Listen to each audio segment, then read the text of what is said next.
5 கணக்கு வை போதும். இப்போலாம் ஒன்றே வச்சுட்டு டீசெண்டாக முடிச்சுக்கிறாங்க. இப்போ ஒன்று வச்சு டீசெண்டாக வச்சுக்கிறாங்க. அதுக்கு வேறு போகணுமா?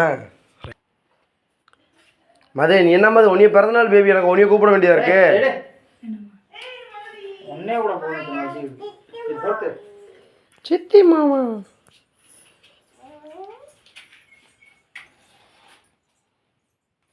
நல்ல சோறு. நல்ல சோறு சாப்பிட்டு வந்துட்டேன். நல்ல சோறு சாப்பிட்டியா? நாங்களாம் நல்ல சோறு சாப்பிட நைட்டு தான் சாப்பிடுவோம். வயிறு கை வச்சிடக்கூடாது. இங்கிட்டு வா, சாமி கும்பிடு. சாமி இப்படி நில்லுப்பா, இப்படி நில்லுப்பா. அப்படி உள்ள போயிருங்க. அப்படியே நிற்கும். அந்த பக்கம் தான் நிற்கும். அந்த பக்கத்துல தான் நிற்கும் பின்னாடி.